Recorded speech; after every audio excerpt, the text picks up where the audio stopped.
Ma mission TV, le miroir du monde.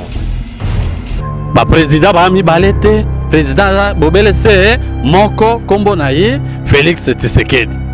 Et s'il faut le soutenir d'une manière ou d'une autre, tu peux soutenir. Point barre. Alors bah que non, il faut comme ministre. Non, abota ma ministre était, mais azo sale la Congo. Mokonzi Mboka, Félix Tshisekedi, ayebi Frank Diongo malamu. Et tango nyonso akozala na besoin na ye akobenga ye. Awa tata ekolo, hein? Félix Tshisekedi atindi que enseignement ezala ofele. Mais tous alana no balobaka na lopoto comment réaliste et puis ton dimela ye peut pesa chance. Enseigner mso babengi Ndeko Flavien. Ndeko Flavien biso na lycée Bosangani. La pese exemple na utanga komba enseignante babiki biso lycée Bosangani enseignant école primaire toujours à $700 ba msuzu $800 mais lelo yo l'état a komi ko zongisa nyo sofele to boyite zali malamu kasi salaire ni l'état ko pesa biso. Mais boye bindenge mapona miele kaki ba oyo bazala ki eli balekaki te mais ba oyo bazwa kite bazala ki nome état de droit zanini kotala pe maye makomami na kati ya bukoli konzi constitution. Alors ba école nyonso wana baboti babande kopesa ka mbongo to bande koyeba lisusu différence c'était na école privée yango na kati ya bitumba tango to mi kotsaki na politique totali ete ba politicien be ba kokosa congolais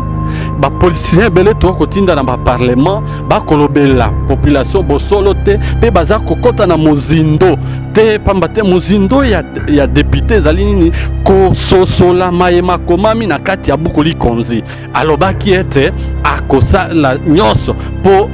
bana ba Congo hein ba congolais inso ya première ti 3e ti 8e année ba yeba na kotanga ya ofele enseignant zali ya école te enseignant zali enseignant ya Congo hein Congo nde sengeli ko futa enseignant ba kozwa 200,000 francs congolais te bazela nyonso ezali kobongisama moto nyonso na niveau na ye akoki ko se retrouver toyoka tete comme lisusu 3e des humanités 6e des humanités bofuta 450 nyonso wana bakomi koluka ndenge ya ko récupérer ba frais oyo babande kozwa yango na sekuna ngana za molobeli ya population ndeko ngana yo mais boponami 66 personnes po bokamba Congo botala lisusu ba clivage te botala lisusu ba parti politique na bino te bokomi ba homme d'état. Ma mission TV, le miroir du monde. Mbote na bandeko balandi émission population parlement populaire parlement babola parlement na biso bandeko tozalanga na pasi tolinga kaite bayiba ko kamamboka bayiba ka posa na biso ici ke zomi bandeko balandi na zane sengo parce que beaucoup landa biso ebele na mikila poto beaucoup landa biso na Congo Kinshasa peu partout dans le monde en clair beaucoup landa biso na canal King télévision beaucoup landa biso na RTP télévision beaucoup landa biso pe na Ma mission TV na YouTube voilà bandeko balandi tozane sengo parce que tozobeta masolo ya Congo masolo ya Oetali population bandeko na ngai bana mama bipopula ba fonctionnaire ba policier ba enseignant ba médecin bandeko na biso ba chailleur o to bengaka ba débrouillard ba wewa o beaucoup usunga population voilà population oyo bazaka na pasi ba ko kanisa Congo lobi tozobeta masolo bandeko balandi déjà rentrée scolaire et salemi mais to moni ba parents belé bazo kendete moko zamboka kendeki ko tala na lemba kuna na complexe scolaire bo kengeli ndenge ni ba komtali ko kende to moni à gauche à droite na lycée Bosangani collège Boboto ailleurs à gauche à droite bana bazonga kilasi mais to moni bana bazongi kilasi belé te to kobeta masolo na otali gouvernement Ilukamba bandeko balandi touti na pasi to zeli to baki changement to na pouvoir o to bi gestion ya régime ya état de droit to luka to balelo gouvernement Ilukamba lelo espoir ni ba congolais ba ki kozana ngo parce que déjà bobi bino mo ite mukola lobi mukola mardi et sengeli mwana mboka akende ko présenter programme budget bandeko baye bandeni kozala et puis débat kozala na mikolo koya donc ko ba été masolo ngo yango e bandi po été population ba est-ce que ya solo espoir ezali to ezali te to mi pona bino o ezali cadre na mouvement lumumbiste progressiste mwana mboka Christophe Bati azalaka candidat na Lukunga na pesi bana Lukunga mbote et puis azali lelo yo tozali koloba ete 20 nouveaux parce que bino ete Frank Diongo azali eteni na eteni bamsusu babi 20 nouveaux bamsusu babi Frank Diongo junior mais ya bima na 20 nouveaux mupe pasika na Lukunga campagne électorale Cécilia mais tokutuna est-ce que azalaka 20 nouveaux na Lukunga mwana mboka Christophe Bahati Mbote ndeko Flavien 20 nouveaux na Lukunga campagne Cécilia mais bako konti ko bengo 20 nouveaux pour nani. Oui parce que tu as une différence ezali nini politique ya lokuta te politique ya bosolo pamba te bato ebele bamesani kotambola na politique ya lokuta même population ici emeli yango koloba ete moto nyonso aza kosala politique azali moto ya lokuta yango population ntango baye kokonstate ke non baza na moko ya bana na bango ya na bango Christophe Bahati oyo akotambola na politique ya bosolo yango bayebaka na kobaptize ngai les 20 nouveaux de la Lukunga nde kombo na setikala les 20 nouveaux tango bakolanda nga na télévision bayebi ke non les 20 nouveaux amemi bosolo na télévision akoloba lokuta te oyo akobimisa eza se bosolo mais bosolo mais obi kolaka ka bana Lukunga ete posa na yo ne tumba na ozo ki na parlement ezali po ete enseignement ezala gratuit mais rentrée scolaire et salemi gratuité enseignement ba établissement public oyo ba en charge dans l'état gouvernement na mbula matadi ilunga bandi musana nango mokonza mboka kiti moko pe atala ndeni makambo ozali ko kinde alors oki koloba nini est-ce que ozali content au CPLI to pe il y a encore à faire na domaine wana ya éducation surtout que tu na rentrée scolaire. Nakanisaki ndeko journaliste olingi oloba yo les 20 nouveaux oza nde prophète pamba te bambula nyonso toleki depuis 1992 1993 94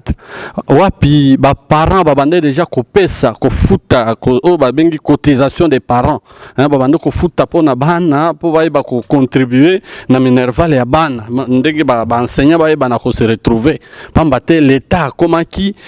o aza ko exister les sous-souté mais lelo ko oyo ezalaki rêve to ndoto na kati ya makanisi ya peuple congolais mingi na kati ya makanisi ya baboti pamba te bamesani déjà tala de 92 jusqu'à mbolo tozanango c'est plus de 20 ans de plus de 30 ans ce qui na calculer malamu to sali calcul mental awate mais et sali bambula ebele o baboti ba se ko contribuer pona éducation ya bana na bango lokola ete mutu nyonso abande kotangisa mona na école privée njokande ba école ya l'état ezali ba conventionné catholique ba conventionné ba école conventionnée ezali protestante catholique kimbangiste tout ça ezali o endimi ko zala subventionné na l'état oko comprendre ndeko alors ba école nyonso wana baboti babande kopesa ka mbongo to bande koyeba lisusu différence était na école privée yango na kati ya bitumba tango to mi kotsaki na politique totali ete ba politicien be ba kokosa congolais ba politicien belé to kotinda na ba parlement ba kolobela population bosolo te pe baza kokota na mozindo te pamba te mozindo ya député zali nini ko sosola mayema komami na kati ya bukuli konzi zali nini constitution mais na kati ya constitution balobaki ke non enseignement na mboka na biso à l'école primaire ezali obligatoire pe ya ofele obligatoire c'est-à-dire sengeli baboti batinda bana na kelasi pe ofele oui botindi bana donc mwana oyo azali na âge ya kotanga kelasi akoki kozala na ndako te parce que azangi mbongo ya kofuta minerval yango l'état lobaki na kati ya bukuli konzi ke bana banso baye bazali na mbula oyo esengeli mpona kokende kelasi esengeli bakende epi baboti batindika bango bakende kotanga kelasi pamba te ntango bakotanga kelasi nde bazali avenir ya lobi bana wana yango l'état esengelaki ezala comment éducation esengelaki ezala gratuite mais na moment oyo tobande kotambola na ba pré-campagne pe na moment ya campagne électorale ngai moko ya bana Lukunga les 20 nouveaux nalobaki ete bitumba na ngai ezali se koloba ete une fois na leki député national oyo bukuli konzi elobi éducation gratuite na bana nyonso ya école primaire tina 8e année bayeba na kotanga ya ofele ndenge ezala etumba na ngai liboso mais kasi tokozongela lisusu makambo ya mapona mingi te me boyebi ndenge maponami elekaki baoyo bazalaki eli balekaki te me baoyo bazwaki te bazalaki nome bon tokolobela makambo wana te me meme soki nakotaki na assemblée te me ndenge nazali na occasion oyo koleka na banzela na bino na betando eke na kolobela tango nyonso meme tango nyonso naza kokutana na occasion oyo akoatteindre moko ya baye basengeli kosala mosala mpona éducation yango wana omona lelo éducation président de la République Félix Tshisekedi oyo azie na likanisi ya état de droit. État de droit zanini kotala pe maye makomami na kati ya bukoli konzi constitution. Tango mwana mboka pe atalaki et même na pendant campagne électorale na ye ndeko Flavien alobaki ete akosa la nyonso po bana ba Congo hein ba congolais inso ya première ti 3e ti 8e année ba yeba na kotanga ya ofele yango za concrétiser yango ndeko hein donc longo nyamingi na tata mokonzi ekolo Félix Tshisekedi et puis ngai moko pe longo nya pona ngai ndeko journaliste zalaki tomba na ngai yango même ba image bokoki kozala na yango campagne c'est là maintenant ko baxelo moko parce que to kota 6e mibale ba boti musuba otala en tant que mona musala population molobe la population ba parents belé ba ko observer surtout ba enseignant musuba bengi ndeko Flavien biso na lycée Bosangani la pese exemple na utanga komba ba enseignante babiki biso lycée Bosangani enseignant école primaire toujours à $700 ba musuzu $800 mais lelo yo l'état a komi ko zongisa nyo fele to boyite zali malamu kasi salaire ni l'état ko pesa biso 200 000 francs congolais ngana uti na $700 na zo 200 000 francs congolais est-ce qu'on a peut-être des droits na biso ba enseignant mais tokolo baboye tango ba konzamboka bazoka mibeko ezaka pasi mais ezali pona bande comme sous mais 200 000 francs congolais wana na bande comme ça na province na bazamba ezali ebelé mais bon tout à la kamera ezali ko kende et puis gouvernement ilu kamba bon mais ko expliquer olingo ba seloko ya mboto si le point o ya éducation ndeko journaliste tata ya ekolo to bukoli konzi ya Congo hein ekoki kokende na makambo mazali ya sélection te hein to trouver solution sélective ya bato moko boy hein ndenge uti kolobano ba enseignant ya école songolo ba koloba bote enseignant zali ya école te enseignant zali enseignant ya Congo hein Congo nde sengeli kofuta enseignant yango tata ya ekolo alobi ete ba enseignant nyonso sengeli bafuta mana l'état soki olobi enseignant siko médecin koloba nini pona kotinda kofutela bana na kelasi siko infirmière wana koloba ndenge nini ya kobeta mesure frapper batu musu ezali mesure ye pona batu nyonso pona ko sauver mwana pe ya enseignant akikende kelasi akofuta te et puis tout zali papa na ngai qualité enseignement peut échanger te pour ceux qui le loyo l'état komi ko futa obina l'état futa ba fonctionnaire na biso te ba 160 000 francs congolais lo ba 62 000 francs congolais lo ba bandi ko futa ba enseignant ba zali ko futa mate zali pe mabete zali malamu mais siko ceux qui enseignant zali zo mo solo akomi mo solo moke ako lisa so famille nete au moins te qualité peut enseignement est-ce que l'état congolais a qui na précipitation te to kokota na ngota mokolo mususu mais yanga motuna la population hein non l'état congolais a qui na précipitation te nyonso ezali ko salema nandenge ya vision ya mokonzi ezali enseignant azalana no kimia nani alobi ete enseignant kozwa 200 000 francs congolais wana euti pa na yo mais to mituna na bango po bakolela bakozwa 200 000 francs congolais te bazela nyonso ezali kobongisama moto nyonso na niveau na ye akoki ko se retrouver batika ete ba mama oyo lobelaka bipopula hein bango pe bana na bango bakende kelasi yo lingika bana ya ba enseignant to bona bote ngape papa na ngai azalaki enseignant hein l'état pe azale na nyongo na ye mais l'état nini l'état oyo utikoleka na oyo leka kuna mais kasi tokozonga kuna lisuste awa tata ya ekolo hein Félix Tshisekedi atindi ke enseignement ezala ofele mais tous alana no balobaka na lopoto comment réaliste et puis ton dimela et puis to pesa chance voilà ndena ngana lo ba pesa na no chance total na ndenge makamo ezoken tozala beaucoup plus pessimiste te hein tozala na ba optimiste que non tokende et enseignement ezala ofele et puis motivation et bani motivation na bango pe ekoya mais en tant qu'expert en matière d'enseignement, parce que ndeko wana fona beta na moi c'était ezala occasion te ya ba école nyos ya l'état comme ba école nyos conventionné ya koloba ete awa école primaire bakofuta lisusu minerval te bakofuta lisusu bafrais te maintenant tobakisa mbongo na bana bao bakotanga na 3e des humanités ti 6e des humanités te minerval ndenge ezalaki esengeli ezala fixe place wana nde nazali kobeta sete na bainspecteur itinérant bao bakotambola na baekole bayebi ete ekole wana baekole conventionné ebande kofuta na 3e des humanités ti 6e des humanités motango boy na pese exemple $300 nde babande kofuta toyoka tete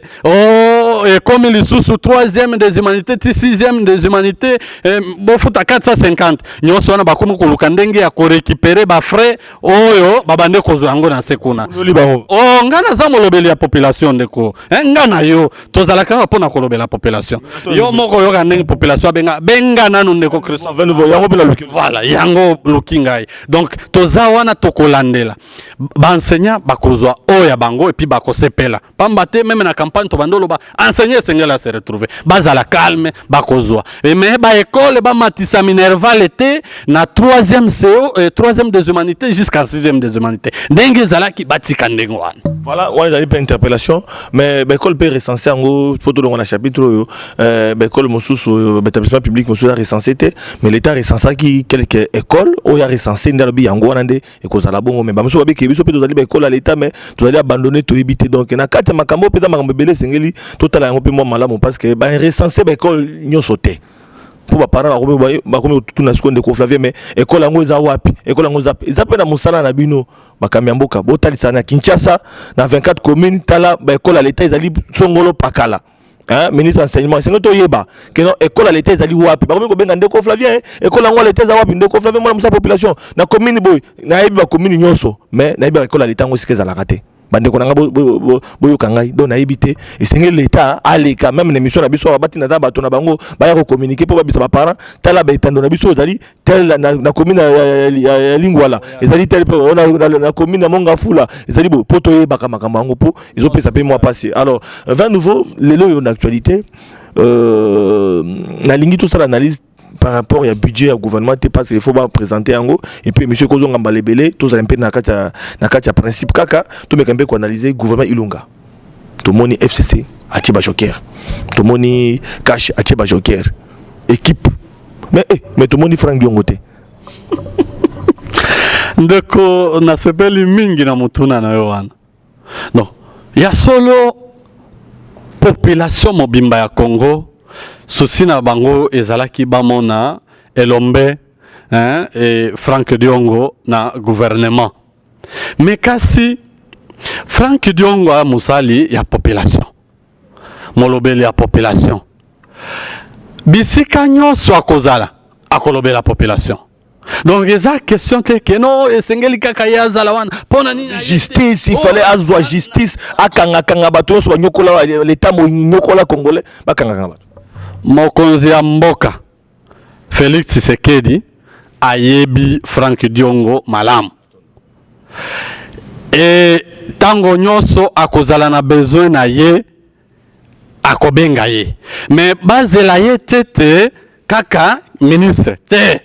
mwana mboka Frank Diongo na ndenge azali akoservir mboka akosala makambo ya minene mpona mboka peut-être boko tala babiloko mususu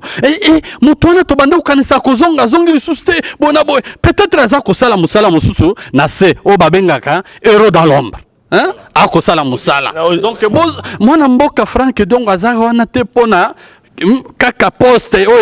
no azalaka na poste non awana mosali ya Congo akozala même ata conseiller dans l'ombre akosunga bao balingi Congo ekende liboso eka mosala ndenge tosola ngana yo tokosala ka mosala ya peuple et voilà mais na otali Franck Diongo na robakisa suso ete bande ko bako sengebo ba ete MLP le 19 oyo mouvement le mouvement progressiste Franck Diongo bako kanisa bakondo c'est-à-dire to kufelaka MLP kufelaka ebele sengebo ba ete batu bakufaka ba jeune bakufaka pour un changement ba réviser constitution te ba jeune bakufaki pour ete lelo tozwa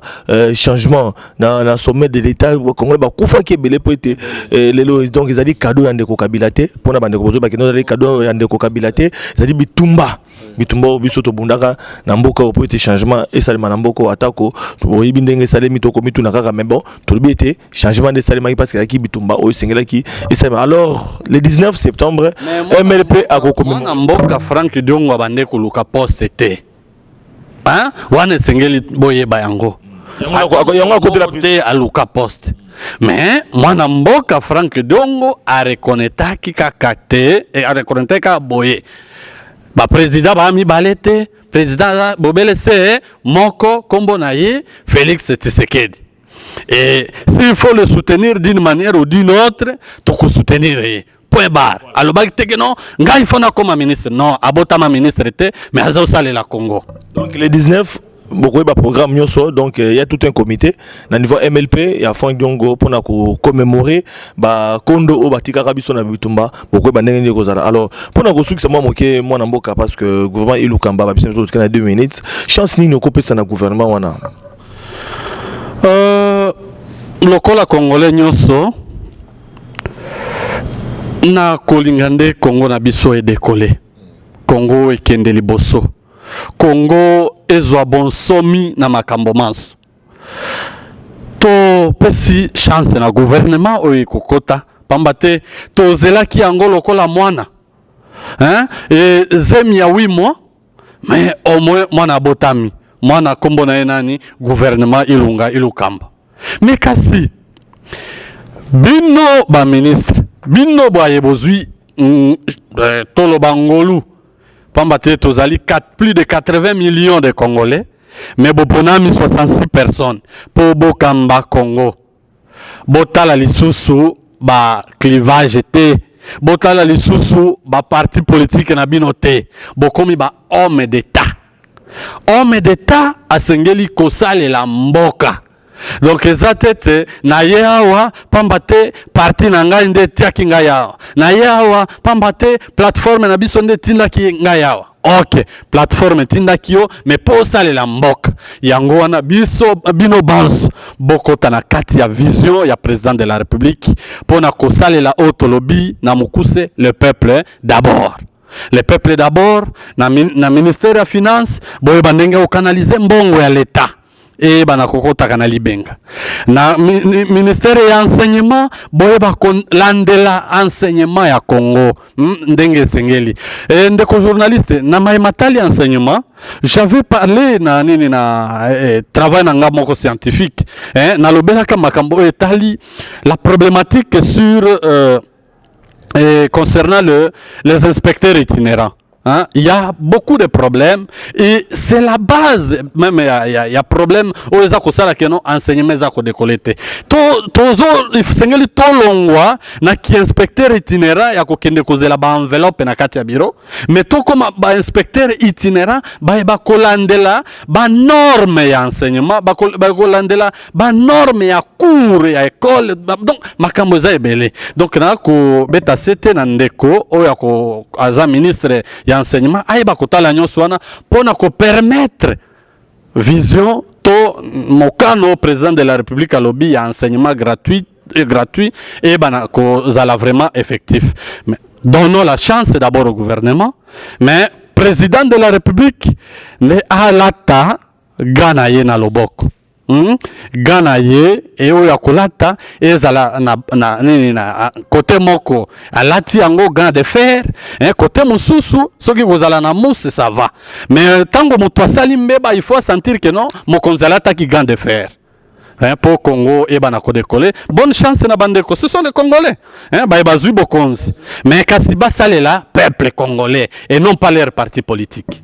Voilà, n'a pas le message Yandeko Christophe Bahati, le 20 nouveau, il y a Lukunga, Lelo,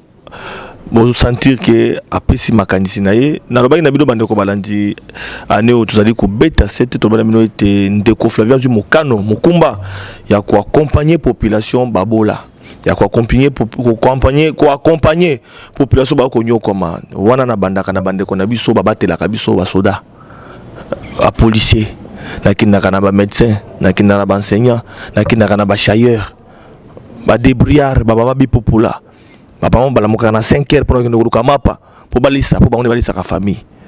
Bande ko balandi émission babole comme nasuka, merci beaucoup. Na bino bato bozoki bakwa kolanda biso to betaki c'était to kozongela lisusu na ba invité mususu pour to accompagner to yebaka population ko nyokoma wapi esengeli population pe afungola miso. Voilà bande ko balandi o dynamique to kondola to konjue toujours échange d'informations na cadre WhatsApp na biso dynamique to kondola bobika neto sololaka. Merci beaucoup na bande ko bozoki bakwa kolanda surtout ba ndeko na biso ba étudiant bato ba diplôme. Donc ba élève bato ba diplôme ndeko Flavien pesi bino opportunité parents boza ko investir na ba boîte de nuit boza ko investir na makambo ebele mais moko éducation bana bozo bosana baleki bano babotami o bazu ba diplôme ndeko Flavien en partenariat na ISTAM na Tunisie université na Tunisie awa na Kinshasa également donc na Smart Consulting tout ça ko faciliter bato na 2500 moi na ki ko tanga na Tunisie aki ko ça la gestion informatique comme ingénieur munene na informatique gestion des finances makambeze belé wana na kati même climatisation ils en a kati donc misala les belé na kati donc aki ko na Tunisie na $2500 to payer visa to payer billet à Okende kuna séjour na union pendant 2 ans c'est-à-dire 2 années académiques gratuite na 2500 billets prise en charge nyonso na kati pona ba détail nyonso donc vous contacter ndeko Flavien na ba numéro na nga et puis ndenge bolanda ka sport na biso bokoyeba ezali ndeko Flavien ko sunga population na ndenga ko sunga population na biba ndeko na biso bana na biso bakine ko tanga et puis bazongi na mboka pona ko servir mboka parce que Congo tozana na besoin bato yo bazana compétence ya technologie ngeza ko kende na Congo tona retard ya technologie mais kuna technologie zali ko évoluer toza ko sunga bango même Chypre pona ba ndeko ba kine na poto ndenga ba ko kine na poto mais ngunda te poto kende ko zonga bo contacter biso ka to bika to sa masolo matondo mingi na bino bato baku ya kolanda biso matondo mingi na invité na ngai ona zo pesa mbote awa sikoyo to kabona ba spot publicitaire to kona lobi invité mususu. Merci beaucoup. Ma mission TV, le miroir du monde.